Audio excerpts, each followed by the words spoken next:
Hello friends मु रंजन आपन को स्वागत करछु मोर यूट्यूब चैनल को। ओडिशा रे जीआरएस बा ग्राम रोजगार सेवक रे आसिला बड़ नियुक्ति सुजोग 138 खाली पदवी पई आसिला विज्ञप्ति।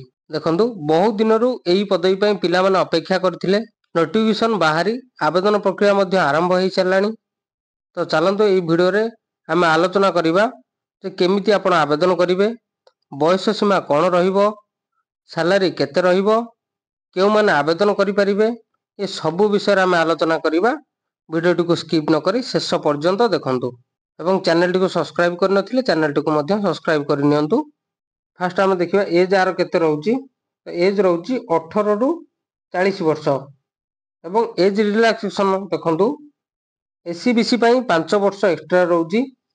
ता माने 18 रु 45 वर्ष रहउची एससी बीसी पई एवं एससी एसटी पई रहउची 5 वर्ष एज रिलैक्सेशन सही 45 वर्ष एवं वोमेन जदि आपण महिला तबे आपण को मध्य 18 रु 45 वर्ष रहउची एवं पीडब्ल्यूबीडी पई 10 वर्ष एज रिलैक्सेशन रहउची। आपण 18 रु 50 वर्ष पर्यंत मध्य आवेदन करि परिबे। तापर देखंतु क्वालिफिकेशन कोन रहउची। क्वालिफिकेशन रथिरे रहउची आपण 10th पास एवं प्लस 2 पास करथिया दरकार। जदि प्लस 2 आपण पास करचंदी ताहले आपण एथिरे आवेदन करि परिबे एवं साधारण कंप्यूटर ऊपर हम नॉलेज रहया दरकार आपणकर। तो क्वालिफिकेशन एति ही मागुची। तापरे जदि हम एग्जाम कथा कहिबा देखंतु ताले एग्जाम आपणकर होबो नाही। मार्क बेसिस रे आपण को सिलेक्शन करा जिवो एवं कंप्यूटर टेस्ट ओटे निया जिवो। कंप्यूटर टेस्ट कोन पई ना आपण कंप्यूटर ऊपर जनरल नॉलेज रहिबा दरकार एवं इंटरव्यू शॉर्ट लिस्टेड कैंडिडेट आपण को कम इंटरव्यू बा छोटो साधारण इंटरव्यू निया जिवो। बस एति होउची आपण सिलेक्शन प्रक्रिया। देखंतु आवेदन प्रक्रिया आरंभ होई सारिची 9 मई 2025 रु एवं लास्ट डेट रहउची 9 जून 2025। 9 जून 2025 मध्ये रे आपण आवेदन करि परिबे।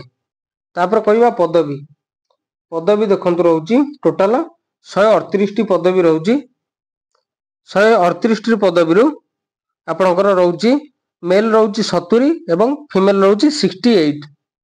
तो तादर रहउची एससी पई 15 एवं एसटी पई 31, एससी बीसी पई 22 रहउची। देखंतु एससी रे रहउची मेल 7 जण एवं फीमेल 8 जण पई कोटा। एसटी रे रहउची 31 रु 16 जण मेल एवं 15 जण फीमेल रहउचंदी। एससी बीसी रे जो 22 जण रहउचंदी तादरे मेल रहउचंदी 11 जण एवं फीमेल रहउचंदी 11 जण। इ रहिला आपनकर पदवी रो कोटा। तापर लोकेशन देखंतु जाजपुर डिस्ट्रिक्ट रहउची लोकेशन। आपनकर इ जो सब जगह पदवी केवल जाजपुर डिस्ट्रिक्ट ही रहउची। तेणु आपनको आवेदन करबाक हेले जाजपुर ही आवेदन करबाक पड़िबो। तापर देखंतु अप्लाई केमिति करिवे।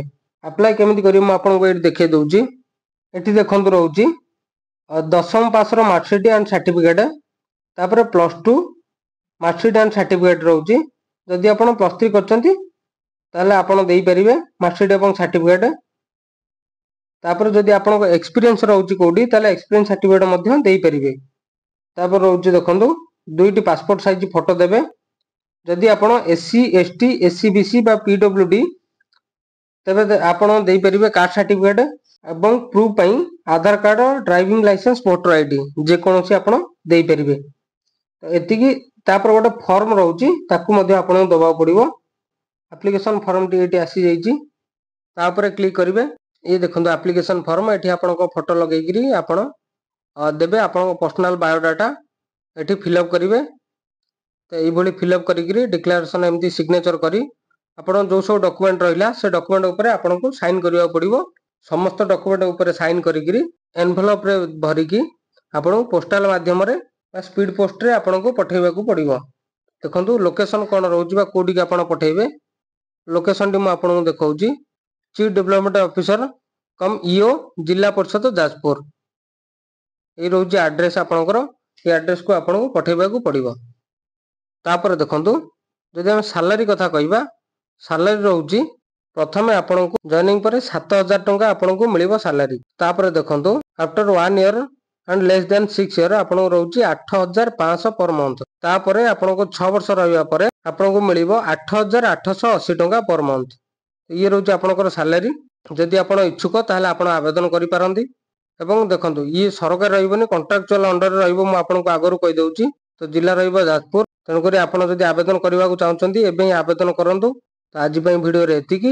ଯଦି ଭିଡ଼ିଓଟି ଆପଣଙ୍କୁ ଭଲ ଲାଗିଛି ତାହେଲେ ଲାଇକ୍ ସେୟାର କରିବେ ଏବଂ ଏଇଭଳି ଇନଫର୍ମେଟିଭ ଭିଡ଼ିଓ ପାଇଁ ଚ୍ୟାନେଲଟିକୁ ସବସ୍କ୍ରାଇବ କରିବେ। ଭିଡ଼ିଓଟି ଶେଷ ପର୍ଯ୍ୟନ୍ତ ଦେଖିଥିବାରୁ ବହୁତ ବହୁତ ଧନ୍ୟବାଦ।